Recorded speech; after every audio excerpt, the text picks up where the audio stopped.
രമേഷ് പിഷാരടിയെ സ്ഥാനാർത്ഥിയാക്കിയത് രമേഷ് പിഷാരടി ഈ കഴിഞ്ഞ 50 വർഷമായിട്ട് നാട്ടിലിറങ്ങി എന്തെങ്കിലുമൊക്കെ കാര്യങ്ങൾ ചെയ്തിട്ടാണോ? അടിച്ചതിന്റെ കരണം പൊളിക്കും ഞാൻ.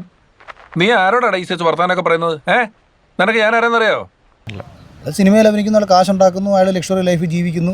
വേണ്ടാട്ടോ, നീ ചായ അടിച്ചാൽ മതി, നീ എന്നെ അടിക്കാൻ നിൽക്കണ്ട. ഓക്കെ, കോൺഗ്രസിന്റെ ഒരു സഹയാത്രിക എന്ന നിലയിൽ പുള്ളിയെ അവിടെ മത്സരിപ്പിക്കുന്നു.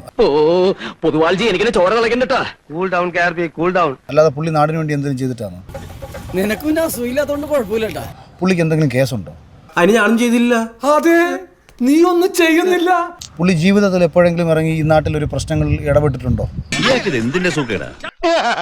സോറി, അറിഞ്ഞോണ്ടല്ല, മനഃപൂർവ്വമല്ലേ. യൂത്ത് കോൺഗ്രസിന്റെ മണ്ഡലം ജനറൽ സെക്രട്ടറി ആയിട്ട് ഞാൻ വർക്ക് ചെയ്യുന്ന സമയത്ത് എന്റെ നാട്ടിൽ നടന്ന ഒരുപാട് വിഷയങ്ങളെ അഡ്രസ് ചെയ്തിട്ടുള്ള ഒരാളാണ് ഞാൻ. വിഡൽസിന്റെ ഉസ്താദാണ്. തള്ളെന്ന് പറഞ്ഞ പെറ്റ തള്ള സൈക്കിൾ. ഒരുപാട് ജനങ്ങളുടെ വിഷയവുമായി ബന്ധപ്പെട്ട് സഹകരിച്ചിട്ടുള്ള ഒരാളാണ് ഞാൻ. സ്വന്തം ഇഷ്ടത്തിന് തട്ടിവിടുന്നതാണ്. നാക്കെടുത്താന്നുണേ പറയൂ. എൻ്റെ പഞ്ചായത്തിൽ നടക്കുന്ന തെറ്റുകൾക്ക് വേണ്ടി ചോദ്യം ചെയ്തിട്ടുള്ള ഒരാളാണ് ഞാൻ. തൊഴിലുറപ്പിലെയും മറ്റു പ്രദേശത്തെയും സ്ത്രീകൾക്ക് വേണ്ടി സംസാരിച്ചിട്ടുള്ള ഒരാളാണ് ഞാൻ. ഞങ്ങൾ പാവങ്ങളുടെ കാണപ്പെട്ട ദൈവമാണ് പാപ്പിക്കാൻ. ഞങ്ങളുടെ ജീവനാണ്, ജീവന്റെ ജീവനാണ്. കണ്ണിലുണ്ണിയാണ്.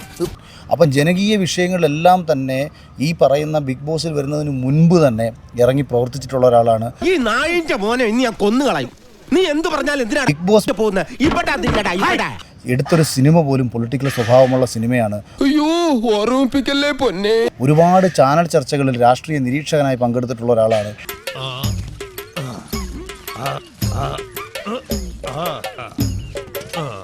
ഇത് Bigg Boss Bigg Boss Bigg Boss എന്ന് പറഞ്ഞിട്ട് ആര് പറയുന്നു? ഞാൻ കേട്ടിട്ടില്ലല്ലോ. അസൂയ കൊണ്ട് പലരും പറയാറില്ല, അതുകൊണ്ട് ഞാൻ സ്വയം പറയുന്നു. അതിനിപ്പുറത്തേക്ക് ജനങ്ങൾക്ക് വേണ്ടി പ്രവർത്തിക്കാൻ വേണ്ടി എന്തിനാ ബിഗ് ബോസ്? ശകലകലാവല്ലഭൻ പക്ഷെ വകടിരിവ് വട്ടപൂജ്യം.